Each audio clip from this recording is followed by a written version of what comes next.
Bueno, la verdad que estamos pasando precioso. Y aunque no parezca, yo me estoy preparando hace tiempo para estar hoy acá, este fin de semana. Yo soy muy aplicado, muy profesional. Y de tanto pensar en publicidad, en agencia y anunciante y productora, estoy como bastante enfermito, ¿no? O sea, y ahora estoy todo el tiempo pensando en ustedes, que es bastante feo, es como pesadilla, ¿no? Porque, por ejemplo, el otro día eran como las 10 de la noche, estaba en mi casa ahí de Rivera 1014, en el piso 13, con mi núcleo íntimo de amigos. La noche estaba notable. Yo le quería pasar Grey. Entonces le digo a mis amigos, vos, ¿vamos para Sabache? Ahí se hizo un absolute silencio. Me quedaron mirando así, con 4 ojos, como si hubiese hecho una animalada o me hubiese mandado una macana. En esto salta el enano maldito y me avisa, mirá, con la mayor de los respetos, yo creo que estoy demasiado pituco para ir a Sabache, no da con mi perfil. Yo cuando lo escuché quedé sin palabras, quedé Murdoch. O sea, no, te juro que no podía decir nada. Y yo le digo, pero ¿qué te haces el capo, pelotudo? Azabache debe ser lo mejor de esta metrópoli.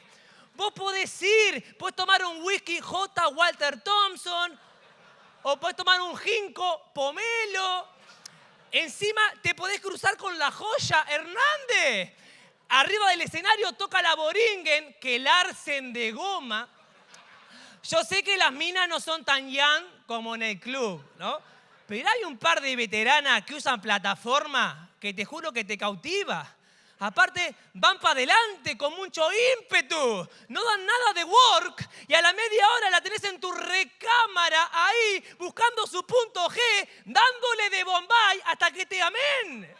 ¿No? O sea,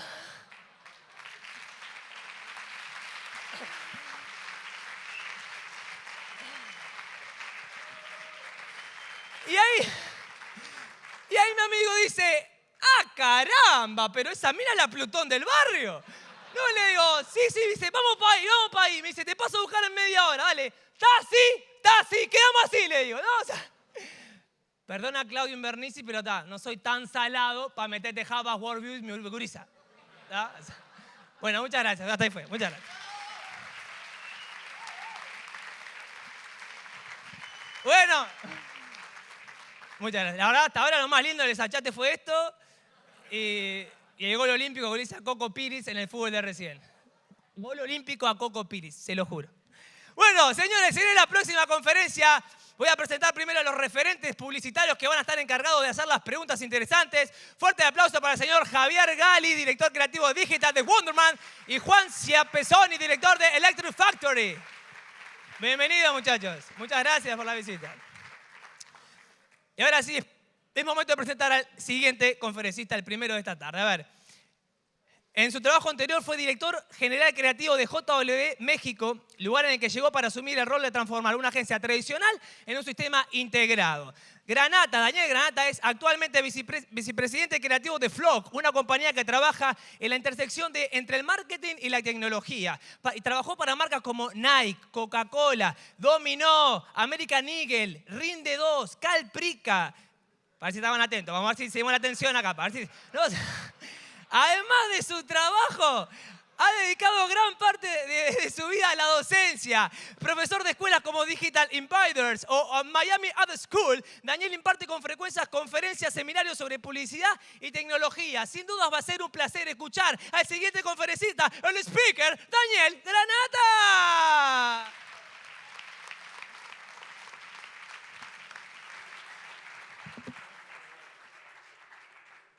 Bueno, hola. Y como suele pasar, todo funcionaba bien hasta hace 2 minutos.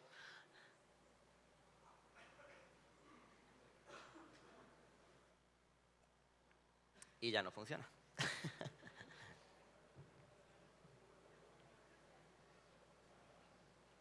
Bueno, pues me siento entonces, no pasa nada. Ok. Bueno, lo bueno de la actuación del grupo musical es que si había algún epiléptico en la sala, pues ya no queda ninguno vivo. Qué bueno estar aquí. Muchas gracias por la invitación. Me voy a poner de este lado a ver si así me ven mejor. En esta especie de regreso a la madurez hacia la infancia, ¿no?, que está haciendo Desachat este año. La verdad, pasé una noche, creo que con un sentimiento compartido con muchos aquí, esperando que no aparecieran dos niñas gemelas pelirrojas por alguno de los pasillos del hotel. Me tapé con la sábana y pensé, por favor, que nadie llame a la puerta, que nadie llame a la puerta. Pero bueno, estoy muy agradecido de poder estar aquí porque siento que le debo involuntariamente mucho a Uruguay, ¿no? Como sabéis, muchos publicistas uruguayos trabajan fuera de vuestro país. Dos de ellos, me tocó trabajar con dos de ellos, de los que aprendí mucho, con Manolo Techera y Keke Codesido, cuando dirigí con ellos Walter Thompson México. Y bueno, pues de alguna manera tenía mucho interés, primero, de averiguar de dónde viene el TA, y segundo, pues bueno, de probablemente a lo mejor traer de vuelta algo de lo que les aprendí, ¿no?, para ver si os sirve. Y bueno, la verdad es que es un evento publicitario. Yo padezco un poco cuando tengo que ir a hablar a un evento de publicidad porque yo nunca sé cómo enfocar el tema, ¿no? Si como hablar de algo que ya está más muerto que las momias de Tutankamón y Ramsés y demás, o algo de lo que hay que hablar como cuando Asimov imaginaba el futuro, ¿no? O de las dos cosas quizá. Creo que es un poco complicado hablar de este tema. Lo que sí creo que antes que nada quiero hacer un inciso y me gustó mucho una vez una frase que le escuché a Astor Piazzolla antes de un concierto, ¿no?, en el que le pedía a la gente que intentaran disfrutar lo que estaba sucediendo en vez de estar intentando comprenderlo a cada nota que acontecía, porque dice que muchas veces son los propios músicos los que no saben qué ocurre hasta 3 o 4 veces después de que tocan esas notas, ¿no? Para esto pasa un poco lo mismo. Probablemente no entiendan mucho de todo lo que les voy a contar, así que simplemente no intenten asimilarlo, sino recíbanlo y con los días pues supongo que lo digerirán. Algunas cosas serán útiles, otras no. Espero que las más posibles. Y si hay algo que creo que rige toda esta charla es un pensamiento que tengo desde hace algún tiempo que no soy capaz de plasmar en cosas físicas, o quizás sí. Siento que las cosas ya no son, siento que las cosas están siendo, ¿no? ¿Esto qué quiere decir? Yo siento que hace 10 años era menos complicado venir a dar una charla a un evento publicitario porque era más sencillo definir cómo funcionaba todo, cuáles eran los cajones que ocupábamos, los cajones que rellenábamos y demás, ¿no? Siento que es como ver un árbol, ¿no? Un árbol que está fijo ahí, nunca se mueve y demás. Y desde hace un tiempo creo que está muy involucrado el hecho de cómo la tecnología crece y cómo la gente la consume y eso cómo nos redefine como personas. Siento que las cosas ya no son, sino que están siendo, ¿no? Las cosas suceden a una velocidad como cuando pasa una ola, ¿no? Y la ola dura lo que tarda en romper en la orilla, pero a partir de ese momento puede que venga otra ola, pero la primera ya pasó, ¿no? Y siento que las cosas son un poco más así ahora. Siento que las cosas ya no son árboles, son más bien olas, ¿no? Y muchas veces las vemos pasar, no nos subimos a ninguna, luego llegamos, vemos lo que hace no sé quién o no sé cuál, no sé dónde, y nos quedamos boquiabiertos y nunca pensamos que esa ola también pasó por aquí y no le prestamos atención, ¿no? Pues me gusta mucho esta frase porque creo que ya no estamos como en un estado de cosas estáticas, sino en una especie de estado de flujo, donde hace un instante esto que yo acabo de decir era el futuro y ya pasó, ahora ya es el pasado. Creo que eso aplica para todo, ¿no? Así que lo que era sólido ya no lo es, y una profesión que era fija, y hace 10 años podías venir aquí a decir muchas cosas, siento que ahora cambia todos los días, lo cual creo que es muy bueno, ¿no? Pero también causa mucha desazón a veces y desesperación porque nunca llegas a un lugar desde el que poder contemplarlo todo, sino que todos los días estás como corriendo hacia algo que nunca vas a alcanzar, ¿no? Entonces, lo que yo siempre digo, ¿no?, que lo que probablemente escucharon en alguna conferencia en algún momento de la vida, a lo mejor hasta incluso hace 10 horas ya cambió, y probablemente a lo mejor cosas que escucharon hace un año ya no sirvan para nada, ¿no? Y si alguien ha tenido la suerte o desgracia de estar en alguna charla mía antes que esta, probablemente nada de lo que voy a contar ahora lo conté en aquel entonces porque ahora siento que las cosas son de otra manera, ¿no? Entonces es como el hilo conductor. Creo que las cosas ya no son, que están siendo, porque hace un instante este momento era el futuro, y si no entienden lo que estoy diciendo no pasa nada, porque como Astor Piazzolla decía, ni los mismos músicos entienden lo que están tocando a veces, ¿no? Algo de lo que sí les puedo contar, pues cosas a ciencia cierta, creo, es sobre mí, ¿no? La verdad, paso mucha vergüenza cuando me toca salir aquí y muchas veces el presentador lee la retahíla de textos que uno envía cuando le piden el currículum para dar una charla, ¿no? Porque es como las perlas de una vida y luego sales aquí y estás rehén de lo que acaban de decir de ti, nunca estás a la altura. Así que yo lo más valioso que les puedo decir de mí es que nací en Cáceres, que es una ciudad que está en el oeste de España, es una ciudad que está a mitad de camino entre Madrid y Lisboa. Esto se lo digo porque si alguna vez van a México y tienen que entablar conversación con un taxista, es muy buen argumento para llevar una charla más allá de qué clima hace y demás, ¿no? Soy hijo único, eso me hizo crecer castrado de muchas cosas, como por ejemplo, los hijos únicos no sabemos compartir o no sabemos dar cosas, ¿no? Tienes que aprenderlo con el tiempo. Pero también creo que hay una contraparte positiva, que es que ser hijo único te hace muy testarudo. Y cuando eres testarudo muchas veces consigues las cosas por testarudez, aunque eso parezca fuera de sentido común, ¿no? Entonces, en la foto de la izquierda pueden ver mi cara de hijo único cuando quería algo de lo que le había pedido a mis padres. Y en la foto de la derecha pueden ver mi cara de hijo único cuando le pedí algo a mis padres y no me lo daban, ¿no? Es como bueno versus malo, ¿no? Ya entrando en cosas más interesantes, me gustan mucho las cosas que brillan. Entonces, si me quieren alguna vez sorprender, regálenme algo que brilla. Si me quieren putear, escóndanmelo. Así que cuando estaba tocando la banda y estaban todos los estrobos aquí brillando, yo estaba feliz. Y sobre todo muy interesante creo es, y no sé si es un sentimiento compartido, para mí creo que deberíamos pensar a veces así, yo siento que ya no tengo un cerebro, sino que tengo un feed de datos, ¿no? Siento que mis neuronas andan muy Montessori, cada una a su ritmo y manera, ¿no? Y yo soy el típico tipo que está viendo una película y dice, el tipo de la izquierda, que era uno de los ingenieros que habían construido el Titanic en la película de Leo DiCaprio, es el que hacía de profesor que luego acosaba a Reese Witherspoon en Legally Blonde, no sé cómo se llama aquí en Uruguay, ¿no? Y alguien te puede preguntar, bueno, ¿cómo se llamaba el tipo? Digo, no tengo ni la más remota idea, pero mi cerebro hace ese tipo de conexiones. Almacena información, no porque yo quiera, sino porque él solo las hace, y en algún punto guarda otra información y se conecta con una que yo tenía antes, ¿no? Hace poco fui a una charla a una compañía de alimentos y había un doctor invitado, y entonces cuando dije esto dijo, ah, sí, y además los niños están cambiando morfológicamente sus cerebros y demás, y fue como, ok, qué interesante, era solo una anécdota, pero siento que de alguna manera la forma en que aprendemos y conectamos y creamos ya no es como era hace unos años, que provenía de un razonamiento más profundo hacia atrás, ¿no? Sino que muchas veces son como pequeñas chispas que se cruzan de forma inesperada y dan lugar a cosas nuevas, ¿no? Sigo a más de 16.000 personas en Twitter, tengo 10 amigos y 4.590 contactos en Facebook. Mi teoría es que cuanta más gente sigo, más probablemente encontraré de esas pequeñas píldoras que luego se conectan entre ellas. Y soy algo disperso, ¿no? Entonces, como soy algo disperso, yo hago terapia. Entonces, en vez de ir con un psicólogo, que es muy caro, me abrí un blog que escribo desde hace unos años, donde yo escribo de cómo a mí me gustaría que fuera la publicidad. Siento que la publicidad, tal como es hoy, es una profesión que pues, no genera como mucho valor hacia la sociedad, salvo casos muy esporádicos.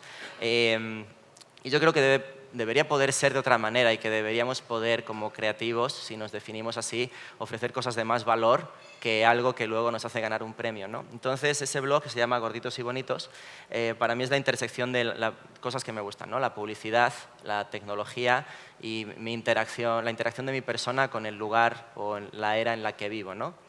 Entonces, básicamente al final lo que sucede es que yo utilizo mi blog como una especie de lugar donde es mi trabajo, y lo que hago en mi trabajo de oficina es como intentar poner a prueba las teorías que escribí en ese blog, ¿no? O hago cosas de las que aprendo que luego puedo aplicar en mi trabajo. Creo que lo que hace ese blog, aparte de proporcionarme la posibilidad de hacer mi terapia y de desconectar conectar cosas que estaban inconexas, es la de tener una opinión, ¿no? Se juntan dos cosas, yo opino sobre algo y creo que no está mal estar equivocado, creo que es mucho mejor estar en lo cierto, y creo que es malísimo en esta época no tener una opinión sobre las cosas. Y siento que en publicidad hay mucha gente que no tiene una opinión sobre nada. Simplemente van, hacen, idolatran a no sé quién o a no sé cuál, a veces por los motivos correctos, a veces por los motivos incorrectos. Pero siento que son personas que no tienen opinión de ningún tipo. Y cuando no tienes opinión, creo que eres rehén de muchas cosas. Entre otras, por ejemplo, esta tan divertida que es el contraste entre la expectativa y la realidad, ¿no? La expectativa y la realidad se puede explicar con esta imagen tan divertida que dice que los seres más deprimidos del mundo son causados por Disney y el porno. Por Disney porque todas las chicas se preguntan dónde demonios está el príncipe encantado, y el porno porque todos los chicos se preguntan por qué su novia no se comporta como Sasha Grey en sus películas, ¿no? Entonces, en el mundo de la expectativa y la realidad, tú esperas que cuando haces cupcakes te queden así, pero en realidad te quedan así.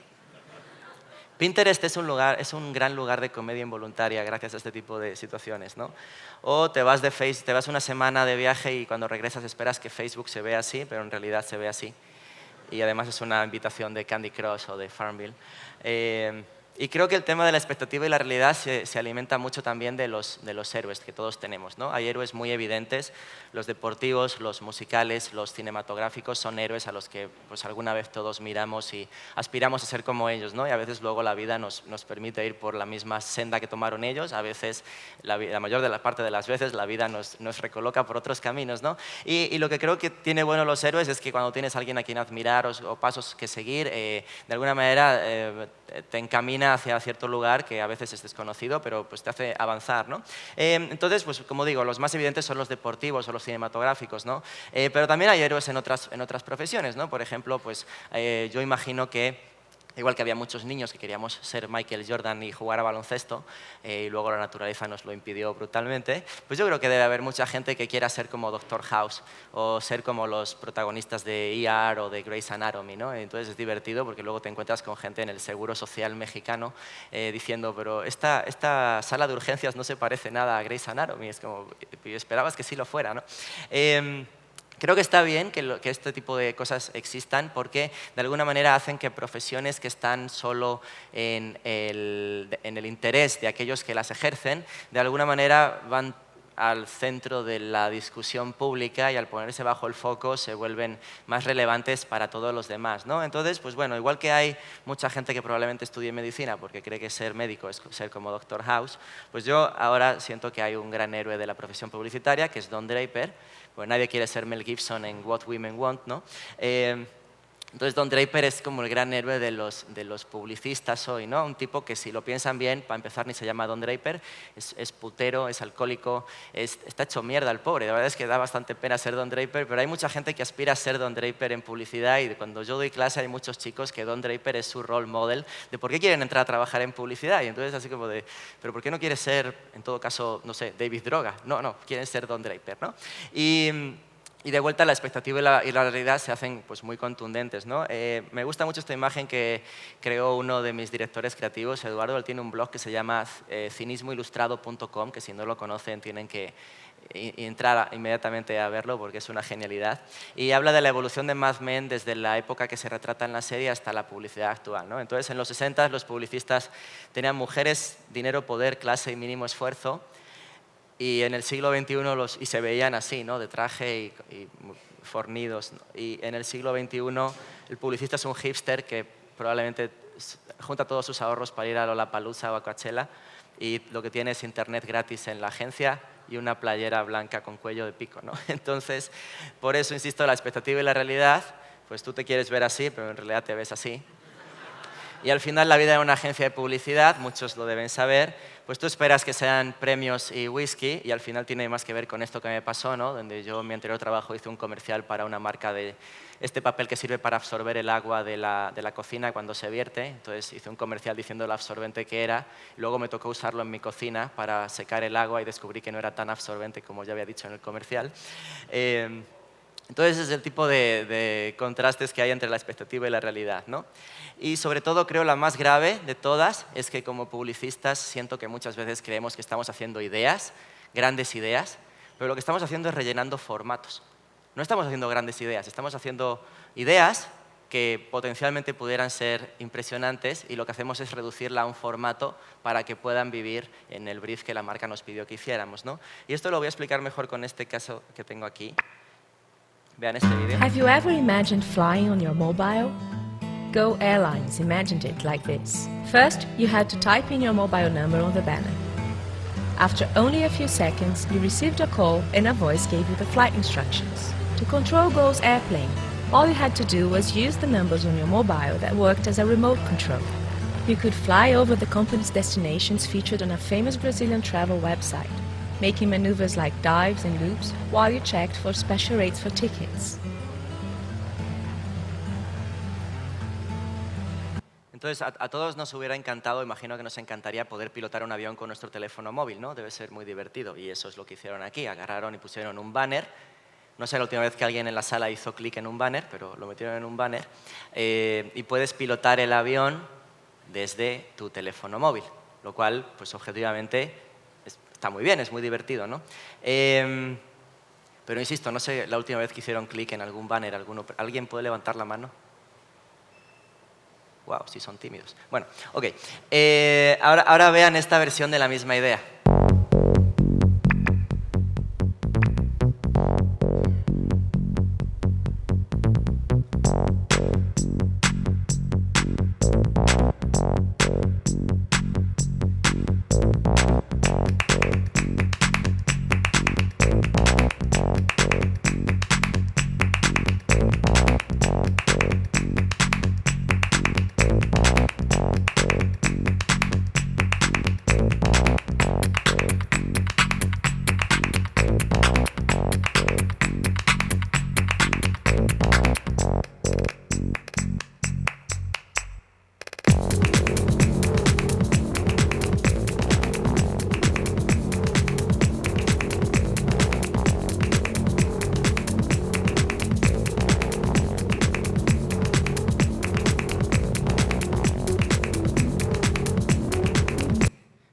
Cómo funciona es un pequeño alambre que de un lado tiene un timón y del otro lado tiene un pequeño circuito con el que tú te puedes conectar con tu teléfono por Bluetooth. Entonces, si tú le pones ese alambre con ambas terminaciones a cualquier objeto que tú hagas doblado en papel, lo puedes pilotar. En este caso era un avión de papel.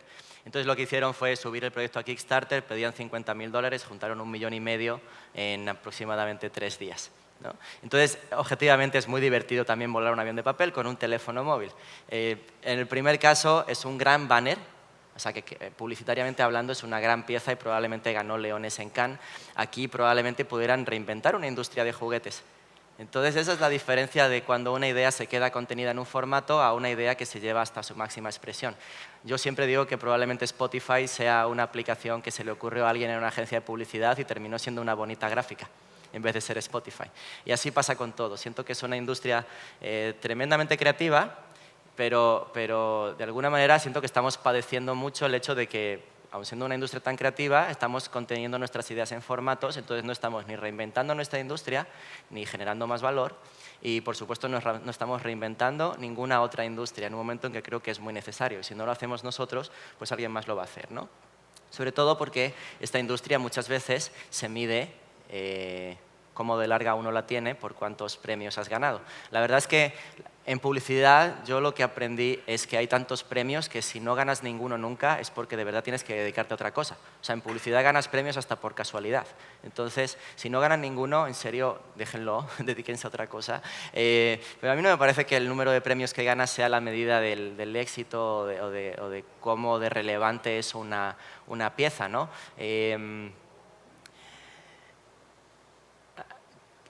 Y siempre suelo decir esto, ¿no? Y es algo que descubrí en mi anterior trabajo, ¿no? Yo venía de una agencia pequeñita, digital, en el norte de México. Luego me fui a una corporación, ¿no? Donde yo iba muy tierno y rápidamente me sacaron como las ampollas a guantazos, ¿no? Y descubrí, ¿no? que había dos cosas para los que creía que se veían los premios. Una es para que yo me suba aquí a sacarles el portafolio de cosas con las que gané premio y todos digan, ah, pues qué bueno que ganó, no sé qué, no sé cuánto, y nadie se va a acordar de eso. Y la otra, para lo que me parece que sirven los premios, es como el colofón a un gran trabajo en el que participó grandes personas, ¿no? Y a mí siempre me pareció que los premios servían para que fueran la excusa para hacer más y más rápido de eso que se hizo para ganarlos, ¿no? Y por desgracia lo que yo me encontré en publicidad es que muchas veces los premios sirven para intentar ganar más premios, pero sin cambiar nada, porque cuando ganas premios de alguna manera parece que todo está bien y todo funciona, entonces ¿por qué vas a cambiar algo que funciona? ¿No? Entonces, a mí siempre me pareció que había como muchas preguntas que eran relevantes cuando trabajamos en publicidad, ¿no? Una es si quieres una carrera de premios, lo cual, insisto, creo que es muy fácil porque tiene que ver con la resistencia más que con el talento a veces, o quieres cambiar el statu quo, ¿no? Tu labor como creativo debería ser hacer piezas para tus clientes o además tienes como la prioridad de cambiar la industria en la que trabajas como la hace a lo mejor un periodista que trabaja en su industria, ¿no? Esta siempre me pareció muy relevante, ¿no? ¿Quieren trabajar en una idea o quieren trabajar en una empresa? Es una diferencia creo que relevante, el hecho de cuando trabajas en una empresa por un sueldo muchas veces tienes que hacer horas extra y entonces te encabronas y te enfadas porque yo no debería estar aquí, debería estar en el concierto de no sé quién con mis amigos, pero estoy aquí haciendo algo para un cliente que me exige horas, ¿no? Y en cambio, cuando trabajas en una idea, tú nunca ves las horas como una tara que tienes que asumir a cambio de tu vida personal, sino que son horas que tú voluntariamente das para intentar alcanzar la consecución de esa idea que el lugar donde trabajas propone, ¿no? Siento que muchos corporativos publicitarios son empresas, siento que un lugar como Google o como Facebook o como BuzzFeed o TechCrunch son ideas, ¿no? Entonces, creo que ambas opciones son muy respetables, pero definen mucho las acciones que uno quiere hacer, ¿no? Otra es si quieren ser la norma en el lugar o en el país en el que están o quieren ser la excepción, ¿no? Muchos probablemente dirán, no, yo quiero ser la excepción porque quiero ser el mejor de todos, pero yo más bien lo que me refiero aquí es, ¿quieren ser unos tipos brillantes rodeados de tarados? ¿O quieren ser unos tipos rodeados de gente que piensan como ustedes y que incluso a lo mejor son mejores que ustedes, por lo cual pueden aprenderles cosas y que los tarados sean la excepción? Yo la verdad prefiero estar rodeado de gente talentosa y ser norma, ¿no? Sea como sea, decidan lo que decidan, sea el camino que quieren. Yo si algo les recomiendo es que no tengan ideas, sino que las hagan, ¿no? Si saben por qué o para qué, mejor. Pero si no saben por qué, háganlas porque sí. En esta industria somos muchas veces rehenes de las investigaciones de mercados y de los testeos y demás, y creo que nunca con un testeo puedes saber lo que va a pasar luego en la vida real, ¿no? Entonces, creo que puedes aprender muchas cosas haciendo cosas porque sí, insisto. Insisto, si saben por qué, mejor. Si no saben por qué, háganlas igualmente, for the lols, ¿no? Y siempre tengo como mantra a este gato que me guía en mis momentos de duda. Es un gato que dice, fuck you, I'm a cat wearing a tie. Y dice, why am I wearing a tie? Because fuck you, that's why. Because fuck you, that's why es la mejor excusa de la historia para hacer las cosas. Es porque sí, porque me da la gana, porque quiero saber qué pasa, ¿no? Y cuando haces cosas porque sí, descubres. Yo creo que es mejor descubrir que preguntar. Cuando preguntas y alguien te responde es porque ya sabe la respuesta, con lo cual no hay nada de nuevo en lo que tú vas a aportar. Pero cuando tú descubres, creo que es divertido porque a lo mejor estás trazando un camino propio que antes no conocías, ¿no? Sobre todo porque esto es recurrente a las marcas, no dejen que les pase. Las marcas viven súper estresadas pensando qué pasará si la cagan en una campaña. Pues no pasa nada, a nadie le importa, ¿no? Nadie lleva el recuento de cuántas veces una marca sale un comercial y alguien dice, este comercial está bien, pero el anterior que sacaron en el último verano no me gustó tanto. Nadie dice eso, a nadie le importa nada, ¿no?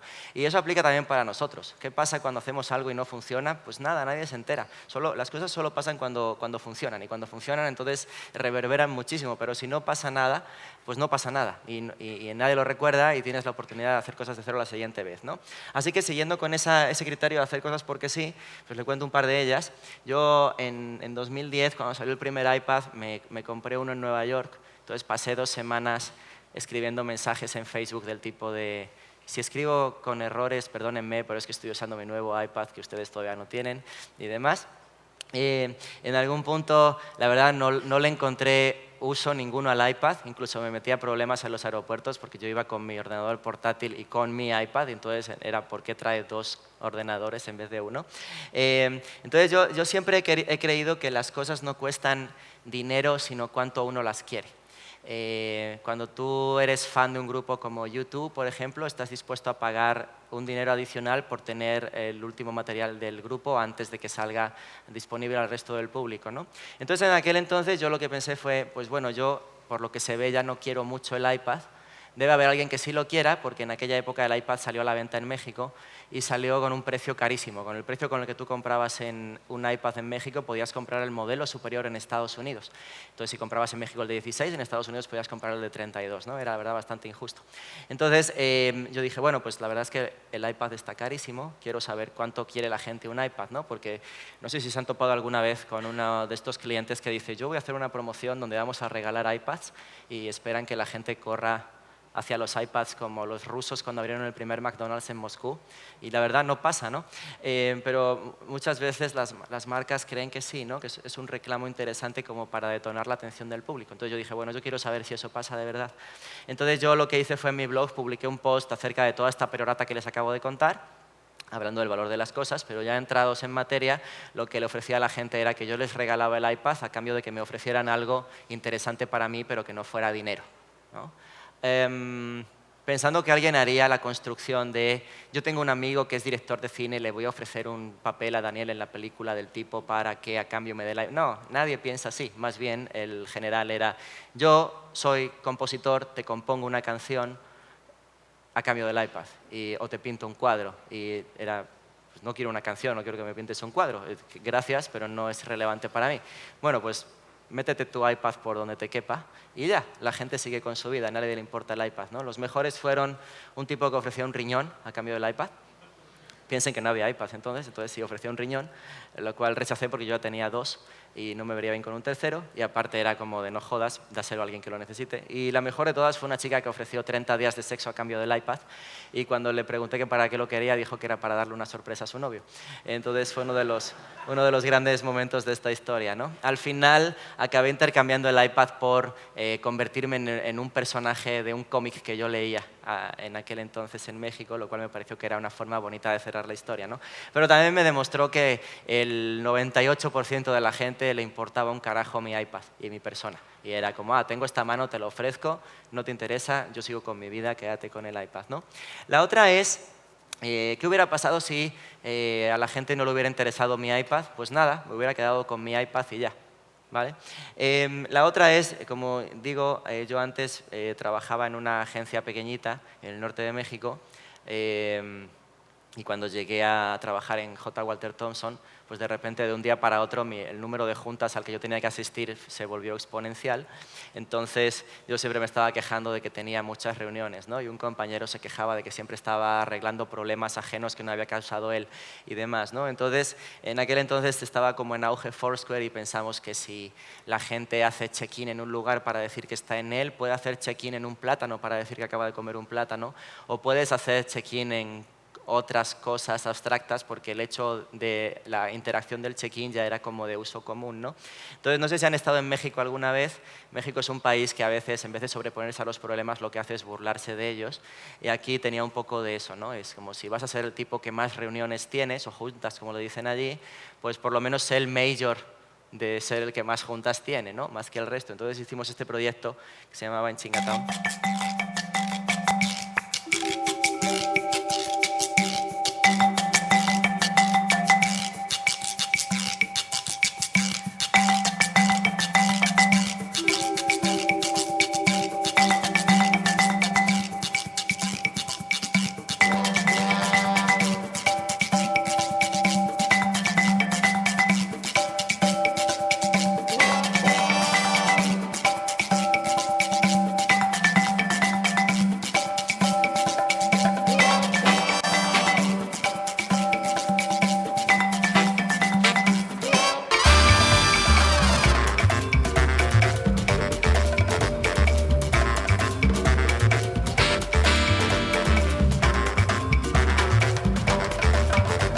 Básicamente lo que hicimos fue crear badges para cada estado laboral que nos atormentaba, y lo que pedíamos era que hicieras check-in en él para quejarte de estar en Chinatown.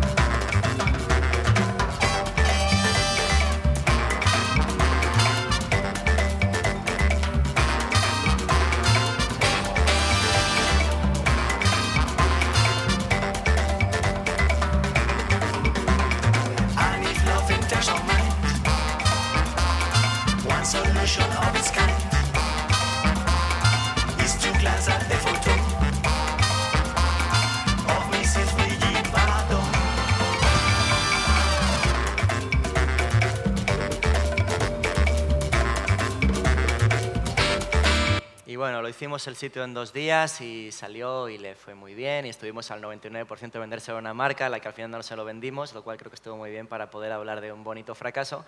Pero más allá de eso, de vuelta, es que hubiera pasado si no hubiera pasado nada, pues no hubiera pasado nada, ¿no? Fue muy divertido porque de repente gente de otras industrias venía a decir que ellos no pueden hacer check-in, porque, por ejemplo, un médico me escribió y me dijo, es que yo no puedo hacer check-in porque soy médico, y es injusto, porque si yo hago una cagada alguien se muere, pero si tú haces una cagada no le importa a nadie, ¿no? Y entonces te hacían sentir mal y demás, ¿no? Pero bueno, yo insisto, las ideas creo que no son de quienes las tienen, sino de quienes las hacen. Me parece que no creo que Gutenberg fuera el único que pensó en algo que hoy llamamos imprenta, pero fue el primero que lo hizo, entonces pues es por lo que lo recordamos, ¿no? Otro tema relevante para mí es la tecnología, ¿no? No sé, ¿qué ven aquí en esta imagen? 3 personas ven una máquina de escribir, el resto ven silencio. ¡Qué público tan educado! Bueno, si le preguntan a un niño de 8 años qué ve aquí, lo que el niño les va a decir es que es una impresora wireless, que es increíble porque no está conectada a la computadora ni a la corriente, y además imprime con cada pulsación de teclado. ¿no? Y si le preguntan a un niño de 8 años qué es una cámara Polaroid, es una cámara que imprime fotos de Instagram. Si le dan a un niño de 8 años un teléfono de disco, no se sabe qué puede pasar. Si le dan a un niño de 8 años un Nintendo de cartucho, no se sabe qué puede pasar. Pensará que es un teléfono. Si le preguntan a un niño de 3 años qué es una revista, pensará que es un iPad roto, porque no pasan las hojas. Entonces, esto ahora que nos saca una sonrisa, pero si lo piensan en términos de quién le van a hablar como publicistas dentro de 10, 15 años, pues estamos en el hoyo, la verdad, porque nosotros seguimos pensando con la distinción entre analógico y digital, mientras que todos los niños que ahora ya crecen con ADN digital ven las cosas físicas que siguen existiendo, pero le dan un análisis que nosotros no sabemos darles aún, ¿no?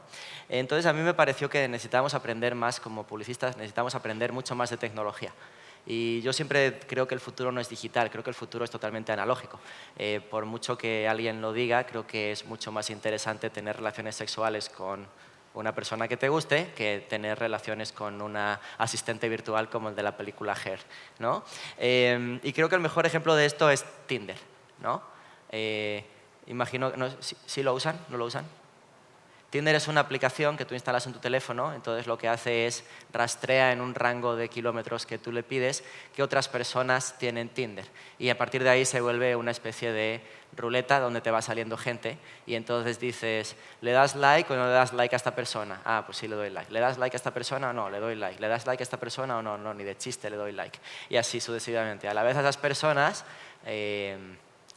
también sale su lista de contactos y probablemente en alguno de esos contactos aparezcas tú. Entonces, si alguno de ellos decide darte like, que es una metáfora para el me acostaría con él o ella, pues ambas dos personas pasan a un chat donde ya pueden hablar públicamente, ¿no? De alguna manera, lo que hace es quitar todas las preguntas que tienen los sitios como Match.com y demás de ¿eres de perros o gatos? ¿Te gusta la filosofía o las matemáticas? ¿No? Aquí lo resume a ¿te acuestas con esa persona o no? ¿No? No sé si funciona mucho en Uruguay, en México es un hit, porque es una forma como bastante accesible de conocer gente y no para hacer amigos virtuales, sino básicamente para tener relaciones, ¿no? Y por eso, insisto, lo que hace esto es como acelerar un proceso que antes era analógico, lo multiplica y lo exponencia a velocidades inusitadas, ¿no? Por eso yo creo que vamos a seguir queriendo acostarnos con gente. Yo al menos, ¿no? Aunque la forma de acceder a esos contactos sea distinta y digital, ¿no? Entonces, yo siempre creo eso, que a veces como publicistas el hecho de cómo usar la tecnología o cómo usar lo digital y todas esas cosas que se dicen, a mí me parece que tiene que tener que ver a lo mejor no tanto con hacer cosas en Facebook, con cómo mejoramos una experiencia analógica y la hacemos más divertida, ¿no? Por ejemplo, esto es una cosa que hicimos para Nike el año pasado. No sé si alguna vez habéis ido a comprar zapatillas para correr, es una experiencia muy estúpida donde tú eliges las zapatillas por el color y te las pruebas y te miras en un espejo y dices, ah, sí me queda bien o no. Lo cual no es el criterio para definir si te pones unas zapatillas para correr un maratón, porque si eliges las equivocadas te destrozas los pies, ¿no? Entonces nosotros lo que hicimos fue cómo podemos hacer una experiencia que involucrando la tecnología haga mejor el asunto de comprarte unas zapatillas, ¿no? Los Nike Free son los zapatos para correr más flexibles del mundo, porque los puedes doblar así, así o así, lo que sea con tal de mejorar la forma en que pisas cuando corres. Nike siempre se encargó de crear servicios y experiencias, además de un buen producto. Así es que cuando iba a lanzar la versión 5.0 de las Nike Free, tenía claro que quería comunicar flexibilidad, pero como siempre, pretendía que sus usuarios se movieran. Fue así como decidimos convertir en algo divertido la aburrida experiencia de probarte unos zapatos, y que además te permitiera moverte con ellos desde el momento en que te los pones. Porque ¿hay mejor manera de comunicar la flexibilidad que sintiéndola? Entonces nació un espacio tan flexible como esos zapatos. Con ustedes, la Free Store. Una tienda de 13 toneladas, controlada por 176 servomotores y construida en 3 semanas, que retaba a los usuarios a moverse con ella mediante una mecánica muy simple. Una tarima invitaba a los usuarios a subirse con los nuevos Nike Free y recibir instrucciones de una pantalla en la que podían ver el progreso de su movimiento durante el minuto y medio que duraba la experiencia. Cuanto más se movían, más se movía la tienda. Paralelamente se diseñó un sitio web para los usuarios que no podían asistir presencialmente, que les permitía modificar la estructura de la tienda de forma remota mediante la manipulación de los nuevos Nike Free. La Free Store se inauguró en Zona Maco 2013 y luego fue llevada a uno de los centros comerciales con más tráfico de toda Latinoamérica, Plaza Satélite. Bueno, me lo salto. Entonces, creo que ese es el rol que debería tener el mundo digital en la publicidad hoy, no hacer apps de Facebook y mobile. Sí, pues se puede hacer, pero es muy táctico, pero tenemos una gran oportunidad de mejorar la experiencia de la gente, ¿no? Otro tema relevante con respecto a la tecnología es, más allá de la tecnología en sí, el hecho de cómo la gente la adopta, ¿no? No sé cómo son de afectos a los vídeos entrecomillados como virales. Este fue uno muy divertido en México. Bueno, no es divertido porque el pobre chico sí se dio un trompazo impresionante, ¿no? ¿Sí han visto este vídeo? Tiene 3 momentos para mí fantásticos. El primero es cuando, si recuerdan, tiene un palo en la mano, que es lo que le podría servir para mantener el equilibrio, y se deshace de él. Ese es el primer momento. El segundo, muy divertido también, es cuando por fin cae al agua y sale por su propio pie, y el agua le llega por el tobillo, pero él tenía que salir por su propio pie, ¿no? Y el tercero es algo que creo que ningún copy podría escribir. Es una frase que dice en el momento en que cae y se golpea contra la ladera donde está apoyado el tronco, que es "por favor, idiota". Por favor, idiota es una frase, para mí, es majestuosa, ¿no? Es como un rey cuyo reino está fuera de control y nadie le hace caso y demás. Entonces, bueno, cuando yo llegué a México, que fue 2006, pues este vídeo fue sensación, y si recuerdan, ese vídeo era viral, como decíamos en aquella época, en las decenas de millones de views, ¿no? Eso era 2006. En 2010, si recuerdan, Lady Gaga y Justin Bieber se peleaban por ver cuál era el vídeo más visto de la historia de YouTube, ¿no? Que era Baby contra Telephone, y se estaban peleando en centenas de millones de views. Y a finales de 2012, si recuerdan, este tipo, que yo no sabía que su manager es el mismo de Justin Bieber, pero se lo dejo ahí como dato estúpido para que si luego sale algo en la fiesta hoy puedan aportarlo. El tipo llegó a los 1.000 millones de views. Entonces, vean, 2006, 2010, 2012, cada vez hay un cero más a la derecha, ¿no? Y uno dice, bueno, pues debe tener que ver con que cada vez más gente está conectada a Internet, o cada vez más gente tiene teléfonos móviles, etc. Y uno siempre acaba pensando, bueno, no debo ser el único que haya visto esto, ¿no? Entonces yo descubrí que había una entidad que se llama Singularity University, que está en el campus de la NASA allí en California, en Palo Alto, y está fundado por estos 2 señores, ¿no? Peter Diamandis y Ray Kurzweil. No les voy a aburrir con la lista de cosas que han hecho, mejor lo buscan en Wikipedia, pero tienen como un perfil muy interesante. Y básicamente Singularity lo que hace es estudia el comportamiento de cómo el crecimiento exponencial de la tecnología puede ayudar a resolver los problemas más graves que tenemos en la humanidad, ¿no? Entonces yo cuando vi todo esto y todo lo que hacían, a mí siempre me parecía que para mí innovación era lo que pasaba de un festival de Cannes a otro festival de Cannes, ¿no? Y de repente cuando me topé con esto, a mí las cosas que me llegaban por mail en un mes trascendían con mucho lo que me pasaba durante todo un año en el mundo publicitario, ¿no? Entonces, algo que es como relevante y es fácil de entender, cuando tú estudias ingeniería relacionada con computadoras y demás, hay una cosa que aprendes el día 1 que se llama la ley de Moore. La ley de Moore dice que los transistores que hay en un circuito integrado cada año doblan su capacidad o su potencia y reducen su precio a la mitad. Entonces, lo que hoy cuesta 3 dentro de un año y es capaz de calcular 10 cosas por segundo, dentro de un año podrá hacer 20 cálculos por segundo y costará 1.5. ¿Sí? Entonces lo podéis ver en vuestros teléfonos celulares. Lo que tenéis hoy en el bolsillo es probablemente 1000 veces mejor que lo que teníais hace 5 años, ¿no? Eso tiene que ver con el crecimiento exponencial. Entonces, si veis el número de operaciones por segundo que puede hacer una computadora contra el tiempo, visto en una gráfica, crece así, ¿de acuerdo? Es una curva donde hay un trozo que es completamente recto y de repente se dispara. Entonces, cuando entiendes que la ley de Moore existe, entiendes la diferencia entre crecimiento lineal y exponencial. Entonces, el crecimiento lineal básicamente consiste en que si yo estoy caminando y por cada paso avanzo 1 metro, cuando avanzo un paso avanzo 1 metro, cuando avanzo 2 pasos avanzo 2 metros, cuando avanzo 30 pasos avanzo 30 metros, ¿vale? Cuando el crecimiento es exponencial, yo en vez de avanzar un paso 1 metro, lo que hago es por cada paso que avanzo 2 elevado a 1 metros. Y 2 pasos, 2 elevado a 2 metros. 2 elevado a 3, 2 elevado a 4, hasta 2 elevado a 30, que es mucho. ¿Vale?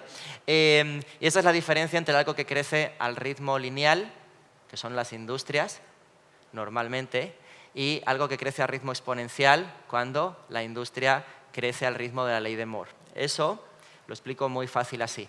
Imaginad que estáis en casa y se os va la luz. ¿Qué hacéis? Vais a un lugar, a un cajón donde tenéis una linterna y la encendéis, ¿no? Y la linterna tiene que tener pilas. Bueno, allí en México es así, no sé si en Uruguay también. Sí, ok.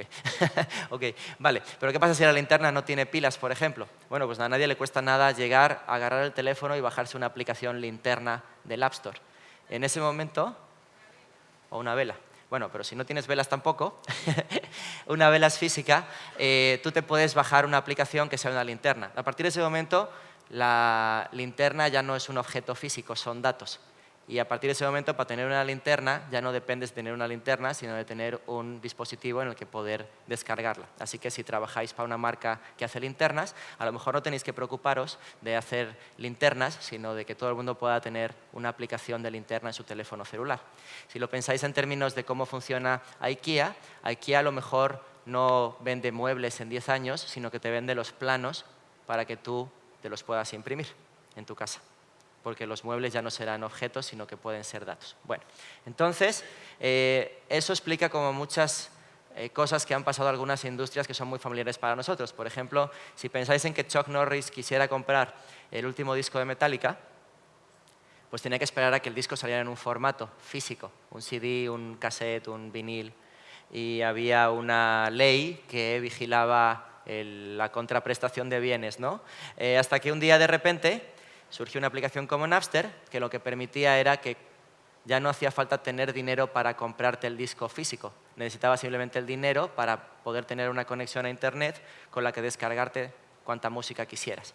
A partir de ese momento en que sale Napster, la música ya no se consideran objetos físicos, discos, etcétera, sino que son datos que puedes descargar y el acceso a ello depende de una conexión. Como ese tipo de conexiones crece exponencialmente, según la ley de Moore, porque dentro de un año voy a tener el doble de capacidad a la mitad de precio, pues pueden ver por qué se fue al carajo la industria de la música, ¿no? Luego hay aplicaciones legales como Spotify y demás, y es el mismo modelo que están siguiendo industrias como, por ejemplo, Netflix, ¿no? Si conocen las impresoras 3D, que son unas impresoras que básicamente lo que hacen es imprimir objetos a partir de una resina. Pueden decir, bueno, pues qué divertido imprimirte un silbato de plástico, ok. Bueno, esa es la impresora de las más baratas. Las que son mejores te pueden permitir imprimirte un vestido en 3D. Entonces, las chicas pueden decir, me gusta ese vestido, pero nunca tendré la cantidad de dólares que necesito para tener ese vestido. El problema no es el vestido, el problema es conseguirte la impresora que te va a permitir imprimírtelo, o tener la impresora para imprimirte los muebles. A lo mejor esa impresora hoy cuesta 10 y te imprime en ese tipo de material, pero dentro de un año te va a imprimir el triple de materiales por la mitad de precio. Y así es como funciona el crecimiento exponencial. Entonces, básicamente y resumido, es cuando el objeto de valor de una industria se vuelve datos, el acceso al objeto de valor ya no depende del dinero que cuesta, sino del dinero que cuesta acceder al dispositivo digital para generar ese objeto de valor, ¿no? Y toda industria que no crezca al ritmo de la ley de Moore está esperando pacientemente a que alguien la haga crecer a ese ritmo. Probablemente la publicidad no sea una de ellas, pero como publicistas deberíamos estar preocupados de cómo se reinventan otras industrias. Para empezar, aunque solo sea por cómo se van a pautar nuestros anuncios si no queremos preocuparnos de nada más, ¿no? Pero a lo mejor dentro de 2 años las industrias editoriales regalan el print a cambio de subir los ratios de banners y demás, ¿no? Entonces, esto que estoy hablando tiene que ver únicamente con un mercado de consumo, pero ¿qué pasaría si nos ponemos a mirar a otras disciplinas como por ejemplo la medicina, ¿no? Yo vivo en México, que es un país que está a una lata de refresco de un coma diabético. Entonces, es un país donde la gente todos los días revisa su feed de Twitter o de Facebook 80 veces y nadie revisa sus niveles de azúcar, lo cual es horrible porque a lo mejor se toman una lata de Coca-Cola y se mueren, ¿no? Entonces, ¿qué pasaría si tú pudieras tener un device que ponerle a tu teléfono móvil en el cual a lo mejor dejar una muestra de saliva y que el teléfono analizara tus niveles de azúcar? No para que te diga un diagnóstico completo, pero sí para que por lo menos sepas si estás en peligro o no. En un país, insisto, donde la gente probablemente no se puede costear un seguro médico, pero sí se puede costear tener un teléfono celular o un smartphone, como se les llama, ¿no? Por ahí creo que se vuelve relevante entonces la diferencia entre ideas y formatos, porque mientras nosotros estamos pensando en rellenar formatos, hay gente que está pensando en tener ideas para resolver problemas como este, ¿no? Entonces, a mí me pareció que la publicidad como publicidad, tal cual, tiene poco futuro, ¿no? Y cuando se habla de innovación, la publicidad puede servir para que sea el vehículo por el que la gente la conoce, pero ya no es la innovación per se, ¿no? Y eso me pareció que como creativos, me parecía que limitaba mucho nuestro campo de acción, ¿no? Entonces, a mí me parecía eso, ¿no? La publicidad necesita mucho talento, pero necesita más publicistas la publicidad. Se tienen que seguir juntando con más publicistas a hacer las mismas cosas que los publicistas durante los últimos 20 años hemos hecho.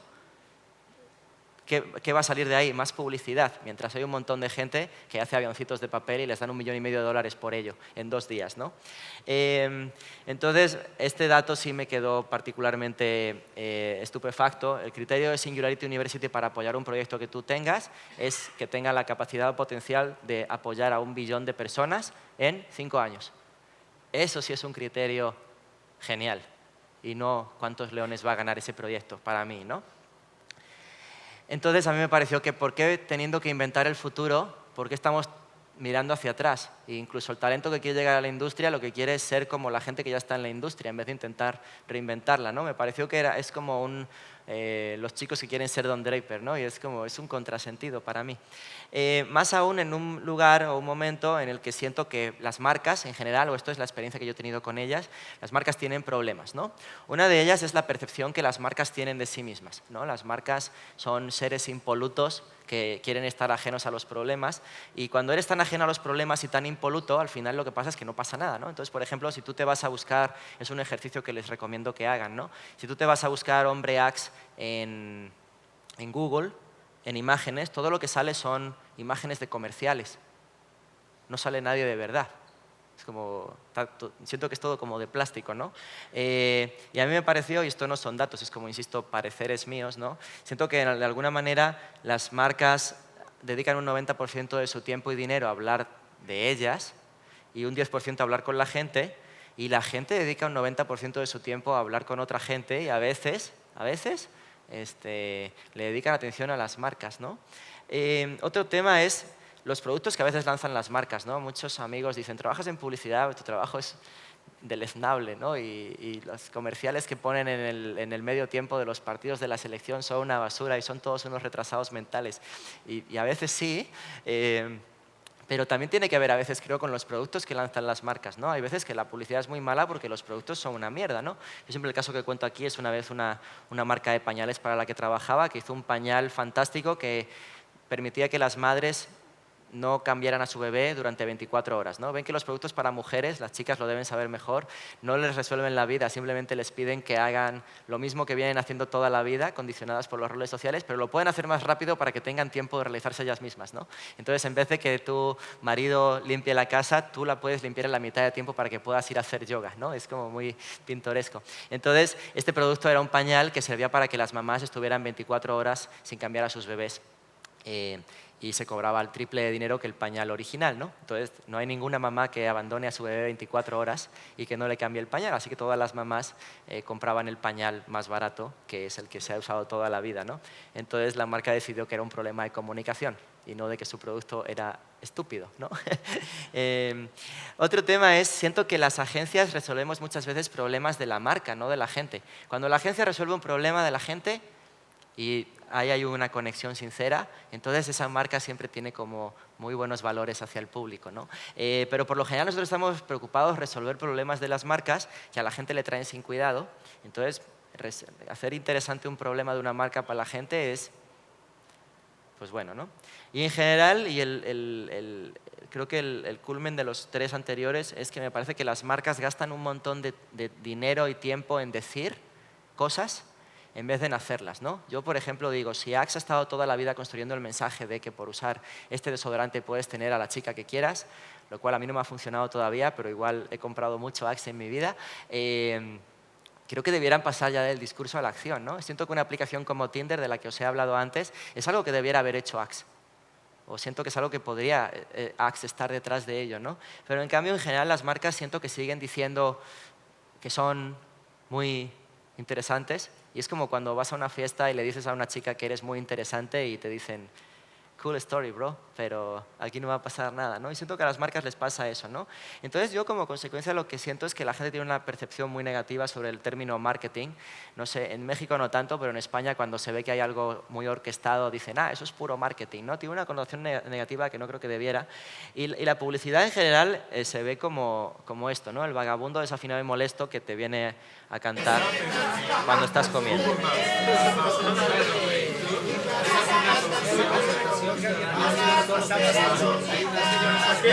Uno ya no sabe si le da dinero por lo que tocó o para que se calle, ¿no? Es como cuando pagas en Spotify para que no haya anuncios.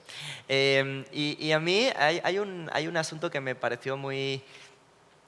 cuando conocí este término me gustó mucho, ¿no? Es la suspensión de incredulidad, es anular tu sentido crítico para poder disfrutar de una obra de ficción cuando la estás viendo, ¿no? Así que si estás viendo una película de Harry Potter y Harry Potter quiere atravesar un muro para llegar al andén del tren que le lleva a Hogwarts, pues por supuesto que lo va a hacer, ¿no? Nadie va a decir, eso físicamente no se puede atravesar un muro, ¿no? Es como es Harry Potter, puede hacer lo que quiera, ¿no?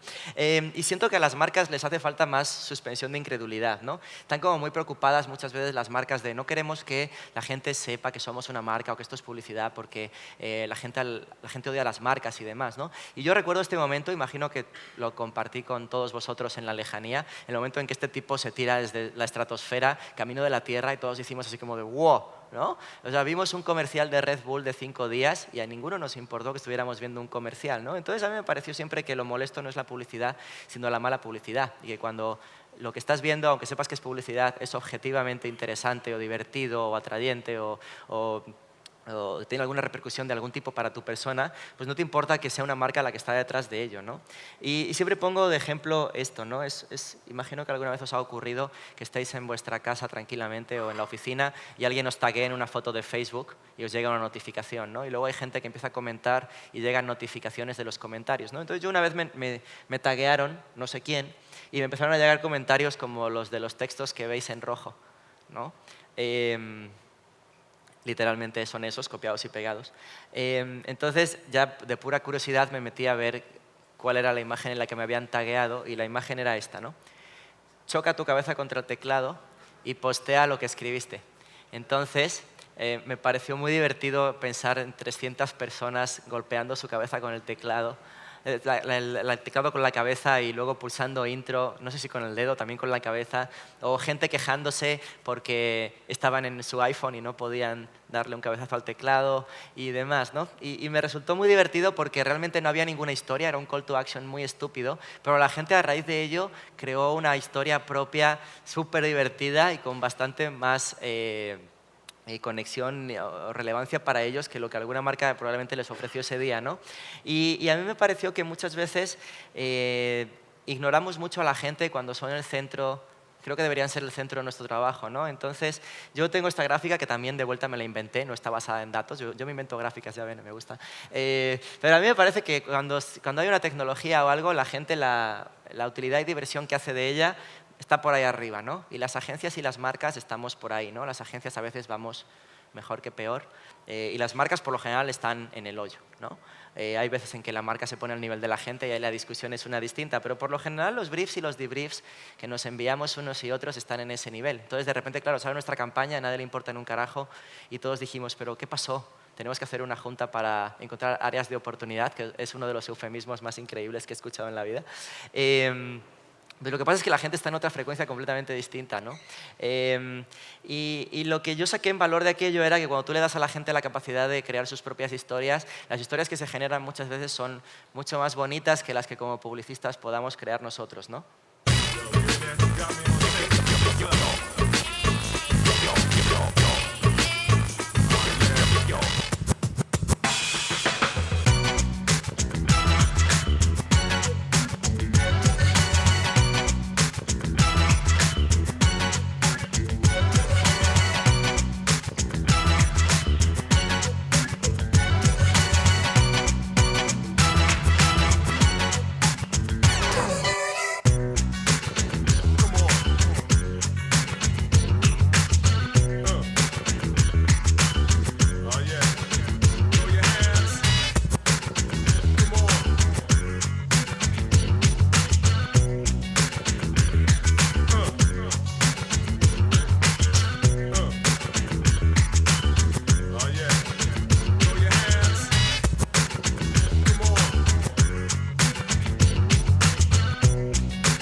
you down. Entonces, es una idea muy simple, pero básicamente tiene que ver con, de vuelta, cuánto quiere la gente las cosas. Es una subasta, imagino que conocéis el sistema de Nike Plus. Entonces, Nike Plus, tú corres, tallas tus kilómetros, ¿no? Entonces, aquí la idea era que la gente pudiera pujar por objetos que no podías comprar en las tiendas, pero no con dinero, sino con sudor, ¿no? Entonces, tú, si querías la camiseta de no sé quién que costaba 30 kilómetros, tenías que correr al menos 31, y si alguien ofrecía 60, tenías que correr 61, ¿no? Básicamente. Pero lo interesante de esto, me parece, de vuelta, ¿no? Es de repente la apertura de una marca a habilitar que la historia la cuente la gente, porque el tipo que ganó la primera subasta es un tipo que corrió 330 kilómetros en 2 semanas. No sé si se lo puso al perro o corrió él de verdad, pero corrió 330 kilómetros en 2 semanas para regalarle unas zapatillas a su esposa, que era la que de verdad le gustaba correr, pero estaba lesionada, ¿no? Y es como, si lo piensas como historia, es una historia muy hermosa, ¿no? Pero muchas veces como que siento que las marcas están como necesitando que todo esté encorsetado y calculado y testeado y medido, y luego pues nunca pasa nada, ¿no? Entonces hay algo de lo que podemos aprender mucho, que me lo voy a saltar porque es la película de Justin Bieber y no les quiero incomodar, pero básicamente me voy a pasar a otra cosa más relevante, ¿no?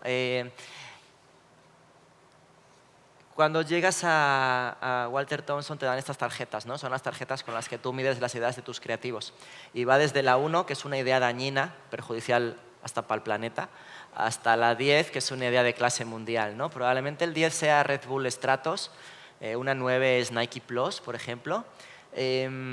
Lo interesante de este criterio de tarjetas es que a partir de cierta ponderación de las ideas, cuando por ejemplo quieres inscribir piezas a Cannes, te las paga Nueva York en vez de inscribirla a la agencia local, ¿no? Y supongo que este es un criterio que funciona para todas las agencias de red. Leo Burnett tiene las suyas, Ogilvy debe tener las suyas. Y yo con lo que me encontré muchas veces era que entendiendo la publicidad de forma tan distinta como a lo mejor la entendía Manolo Techera o Quique Codesido, los tres, cada vez que calificábamos las ideas de los creativos, aquello era un quilombo, como dicen aquí, porque cada uno opinábamos cosas distintas, ¿no? Entonces, lo que para unos era un 8, para mí era un 5, viceversa y demás. Al final, los creativos se quedaban con cara de ¿eh? Y no me parece tan importante eso en términos de te voy a valorar las ideas para ver si las paga Nueva York o no, sino en términos de que los creativos sepan autojuzgar su trabajo para que de abajo a arriba ya vengan con un cierto criterio y no te presenten 10 ideas. Imagino que todos los que sean creativos se habrán encontrado la tesitura de que sus chicos les presenten 10 ideas. Hay 8 horribles, una medio buena y una muy buena, y a veces los creativos defienden una de las horribles o la medio buena y la muy buena no la ven. Y entonces te peleas con ellos porque esa es la buena, ¿no? Y entonces, cuando les pides 8 ideas más, te traen 8 ideas más no como la buena, te traen 8 ideas más como las primeras, ¿no? Entonces, a mí siempre me pareció que este criterio era tan subjetivo como mis tripas, ¿no? Y depende de las tripas, de la experiencia que tengas, del humor del que estás hoy, no servía como para hacer crecer a la gente dentro de la agencia. Entonces, a mí me parece que este método no sirve. Entonces, lo que nos pusimos fue como intentar destilar una serie de características que, según yo, una idea debe tener para que pueda trascender un formato y ser más relevante que simplemente una idea publicitaria, ¿no? La primera para mí es una idea que conecta físico con lo digital. Y no hablo de hacer instalaciones súper increíbles y mega pantagruélicas, sino hablo simplemente de tengo un iPad y voy a subastarlo en mi blog. Eso cruza ambos mundos, ¿no? Otro criterio para mí es si tienes una idea que cruza físico con digital, probablemente puede que tengas una buena idea entre manos, ¿no? Puede que tengas una buena idea entre manos si alguien te dice que eso no se puede hacer. O sea, si se está inventando una cura para el cáncer, tu maldita idea se debe poder hacer. Entonces, si alguien dice que no, básicamente lo que está haciendo esa persona es eliminarse de la posibilidad de que sea él quien la haga. Pero si la haces tú, pues tienes algo muy bueno que entre manos, ¿no? Otra es una idea que no te roba el tiempo. Creo que el tiempo de la gente, insisto, es muy valioso. A menudo se lo robamos, a veces involuntariamente, pero se lo robamos. Creo que no deberíamos jugar con el tiempo de la gente. Así que si tenemos una idea, creo que debería ser una idea a la que la gente se acercara y que si no le interesa, por lo menos no le quitemos el tiempo. Para mí no hay nada más castrante que entrar al cine y que me pongan 20 minutos de comerciales de teléfonos. No sé si a algunos ha pasado, pero nunca he conocido a nadie que saliendo de ver la película que fue a ver diga voy a comprarme el Samsung que vi en el comercial de antes de empezar la película, ¿no? Otra creo que es relevante si la idea no cabe en un formato. A lo mejor cabe en un formato, pero puede caber en algo más grande que un solo formato publicitario. El ejemplo del banner y del avioncito de papel pilotado por el teléfono, creo que es un gran ejemplo, ¿no? Es una idea que no te deja indiferente. Si es una idea que no te deja indiferente, o sea, que la amas o la odias, pues puede que tengas una buena idea. Creo que hay muchas marcas y creo que hay muchos publicistas que ni tienen opinión ni punto de vista y por eso todos navegamos a veces en la grisura. Y creo que está bien tener un punto de vista, aunque a veces la gente no lo comparta, pero por lo menos para que alguien sepa que tú eres distinto, ¿no? Es una idea que puedes contar en una frase y eso tiene que ver mucho con la siguiente, que es una idea que podría ser de todos. Por ejemplo, la de Nike es una idea que por muy bien que esté en la plataforma, si la gente no corre no hubiera pasado nada. Y cuando la gente corrió, la idea era de ellos, ¿no? Esta creo que es la más importante de todas en esta época, ¿no? Es una idea que es exponenciada por la tecnología, porque por desgracia hay muchas ideas que son la tecnología, y eso no es una idea, eso es un recurso, ¿no? La idea es otra cosa, ¿no? Es una idea que podría ser un modelo de negocio. De vuelta, insisto, el avioncito en el banner, el avioncito vendiéndose como juguete para niños. Es una idea que cuenta una gran historia, de la que hablan además gente que no es publicista, ¿no? ¿Cuántas veces no hemos hecho grandes piezas que luego se premian y solo la conocen los 4 publicistas que tenemos al lado tomando una cerveza, ¿no? Cuando tienes una idea que cumple todas esas características, probablemente tienes una gran idea en lo que yo considero que debe ser una idea publicitaria de hoy, ¿no? Y si no cumple todas, pues cuantas más cumpla, probablemente mejor sea la idea, ¿no? A lo mejor cumple 7 de 11, a lo mejor cumple 4. Y ese es un criterio más objetivo con el que los creativos pueden juzgar sus ideas y decir, lo que le estoy presentando a este tipo es un desastre porque cumple 3, pero bueno, voy a ver si llega o no. O esta cumple 8 y quiero presentarla como sea, ¿no? Entonces, insisto, cuando tienes una idea que cumple todos esos criterios, creo que es una idea que trasciende probablemente el medio publicitario, como pudiera ser el billboard que presentó Humberto esta mañana, que generaba agua, ¿no? Entonces, este, por ejemplo, es un proyecto que estamos haciendo en mi agencia ahora, se llama Verbal, que básicamente consiste en cómo podemos habilitar Internet para toda la gente que tiene no un smartphone, sino para toda la gente que tiene un teléfono fijo, ¿no?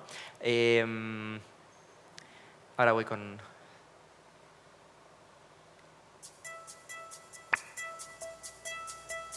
We're a Mexican creative agency with technology DNA. We usually solve problems for big brands in Latin America, but this time we have a very good idea for people all over the world. Connecting to the internet seems very simple, but for many people it's not as simple as you might think. First, you need to know how to read and write. Second, you have to have access to a device, a tablet, a mobile phone, or a computer. Third, you need to know how to use that device. And fourth, you need to have access to a connection, either a fixed connection or a mobile connection, to be able to connect to the internet. There has been many efforts to solve this problem. However, 70% of the world's population is not connected to the net. Shouldn't there be an easier way to connect people? That's why we came up with Verbal, a service that allows people to access several internet applications through their voice using any kind of phone. In order to achieve this, we use 2 state-of-the-art technologies: cloud computing and speech recognition. When a user dials Verbal, her call is connected to one of our servers. These take care of all the computing processing, so that we spare the user the need for a computing device. Using speech recognition, we convert the user's spoken words to text, and from there, it works like the regular internet. We can use that text to perform a search or send an email.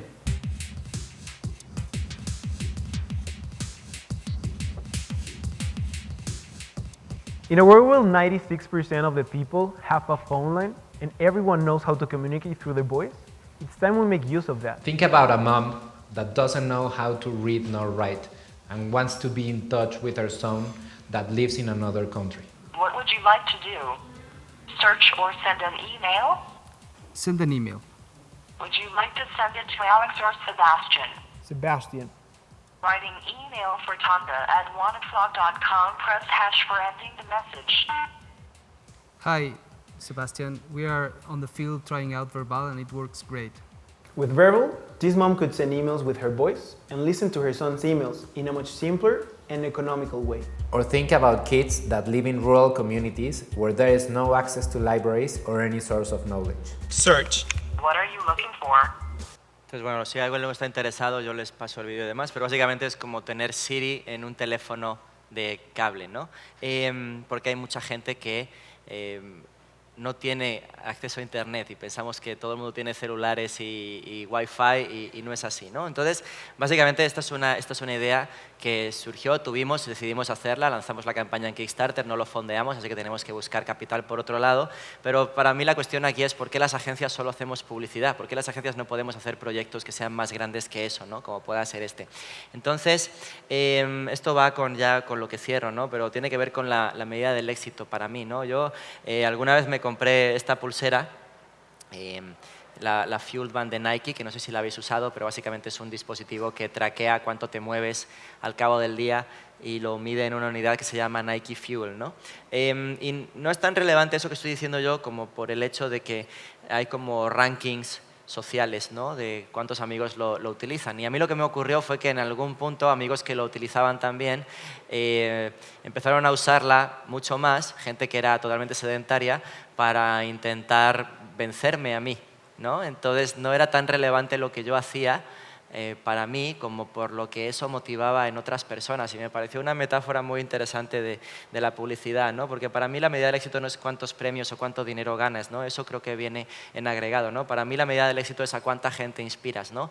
Probablemente habrán visto proyectos de los que no sabrán si ganaron alguna vez o no un león, pero se acuerdan de ellos. Y creo que de verdad eso es como la medida del éxito que tienen que buscar como trabajadores de esta industria, ¿no?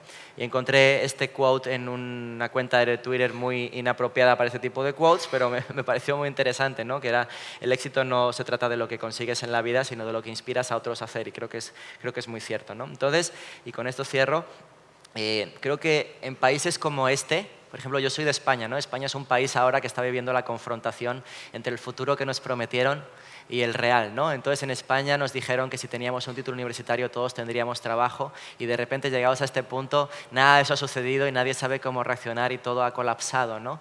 Y en países como este o como México y demás, siento que el futuro es algo que nunca se planeó, porque la gente vive mucho en el día a día, ¿no? Entonces, el futuro es mañana y el medio plazo es como algo medio nebuloso, y el largo plazo ni se considera. Entonces, la verdad es que siento que estamos como en la disposición de poder inventar el futuro como nosotros queramos que sea, porque no estamos derrotando a ningún estigma de cómo debía ser, ¿no? Que nos dijeron que tenía que ser así. Y si creen así, sí les recomiendo que no confundan el tener las cosas claras con pensar que el camino va a ser corto, ¿no? Entonces, les hago un recap rápido. Las cosas ya no son, están siendo. Ser testarudo siempre rinde beneficios. Siento que nuestros cerebros están reprogramados. Pensar en formatos creo que atrofia tus ideas. Hay cosas más importantes que ganar leones de Cannes. El futuro es analógico facilitado digitalmente. Todo lo que hagas en el trabajo debería provenir de algo que pasó fuera. Es mejor descubrir que preguntar. Equivocarse en Internet es súper barato. Las ideas no se tienen, se hacen. La tecnología crece exponencialmente. Las marcas necesitan más suspensión de incredulidad. Los criterios de juzgar ideas, por lo general, son subjetivos. Y el número de personas que inspiras es la medida del éxito. Si se sintieron desbordados o lo que sea, no pasa nada, porque ni yo mismo entendí mucho de lo que dije, pero espero que lo hayan disfrutado. Y pues ahí están mis datos. Muchas gracias por quedarse hasta el final. ¡Daniel Granata, señores! Un capo realmente, Daniel. Rechazó 30 días seguidos de sexo con una mujer, pero igual sos un capo, maestro. Como venía en ese chiste de gallegos. Pero bueno, tenemos a Juan y Javier que te van a hacer unas preguntitas. Por favor, no se peleen. Hola. Yo te voy a preguntar, vos venías del palo de la tecnología, ¿no?